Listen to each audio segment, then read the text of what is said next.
ಮೊದಲನೇದಾಗಿ ಇವತ್ತಿನ ಈ ಒಂದು ಆಕ್ರೋಶಭರಿತವಾದಂಥ ಪಂಜಿನ ಮೆರವಣಿಗೆಯಲ್ಲಿ ಭಾಗವಹಿಸಿ ಸಾವಿರಾರು ಸಂಖ್ಯೆಯಲ್ಲಿ ಭಾಗವಹಿಸಿದ ವಿದ್ಯಾರ್ಥಿ ಮಿತ್ರರಿಗೆ ನಾನು ಧನ್ಯವಾದ ಹೇಳ್ತೇನೆ. ಇದು ಇವತ್ತು ವಿದ್ಯಾರ್ಥಿಗಳ ಹೋರಾಟಕ್ಕೆ ಚಾಲನೆ ಕೊಟ್ಟಿದ್ದೇವೆ. ಈ ಹೋರಾಟ ರಾಜ್ಯದ ಎಲ್ಲ ಜಿಲ್ಲೆಗಳಲ್ಲಿ ನಾಳೆಯಿಂದ ಪ್ರಾರಂಭವಾಗ್ತದೆ. ಇಡೀ ವಿದ್ಯಾರ್ಥಿ ಸಮುದಾಯ ರಾಜ್ಯ ಸರ್ಕಾರದ ಜೊತೆಗಿದ್ದೇವೆ, ಸಿದ್ದರಾಮಯ್ಯನವರ ಜೊತೆಗಿದೆ ಅನ್ನುವಂಥ ಸಂದೇಶವನ್ನು ಕೊಡೋದಕ್ಕೆ ಈ ಹೋರಾಟವನ್ನು ಮಾಡಿದ್ದೇವೆ. ಯಾಕೆ ವಿದ್ಯಾರ್ಥಿಗಳು ಬೀದಿಗೆ ಇಳಿದೀವಿ ಅಂತಂದ್ರೆ ನಿಮಗೆಲ್ಲ ಗೊತ್ತಿದೆ, ಈ ದೇಶ ಸಂವಿಧಾನದ ಚೌಕಟ್ಟನ್ನು ನಡಿಬೇಕು. ಕಾನೂನು ನೀತಿ ನಿಯಮಗಳನ್ನು ರಾಜ್ಯಪಾಲರು, ರಾಷ್ಟ್ರಪತಿಗಳು, ಪ್ರಧಾನಿಗಳು, ಮುಖ್ಯಮಂತ್ರಿಗಳು ಎಲ್ಲರೂ ಕೂಡ ಪಾಲಿಸಬೇಕು.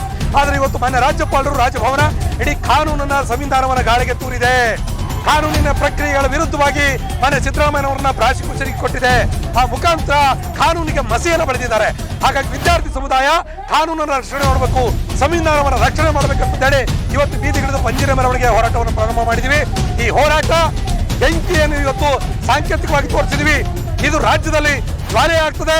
ವಿದ್ಯಾರ್ಥಿ ಸಮುದಾಯದ ಕಿಚ್ಚನ್ನ ತಣಿಸೋದಕ್ಕೆ ಕೇಂದ್ರ ಸರ್ಕಾರಕ್ಕೆ ಸಾಧ್ಯ ಆಗೋದಿಲ್ಲ ಅಂತಂದ್ರೆ ಕೇಂದ್ರ ಸರ್ಕಾರ ಇವತ್ತು ರಾಜಭವನವನ್ನ ದುರುಪಯೋಗ ಮಾಡಿಕೊಂಡು, ರಾಜ್ಯಪಾಲರನ್ನ ದುರುಪಯೋಗ ಮಾಡಿಕೊಂಡು ರಾಜ್ಯ ಸರ್ಕಾರವನ್ನ ಬೀಳಿಸಬೇಕನ್ನುವಂಥ ಷಡ್ಯಂತ್ರವನ್ನು ಮಾಡಿರೋದ್ರಿಂದ ರಾಜ್ಯ ಸರ್ಕಾರವನ್ನು ಉಳಿಸ್ಕೊಳ್ಳುವಂತ ಶಪಥವನ್ನು ಇವತ್ತು ವಿದ್ಯಾರ್ಥಿ ಸಮುದಾಯ ಮಾಡಿದೆ.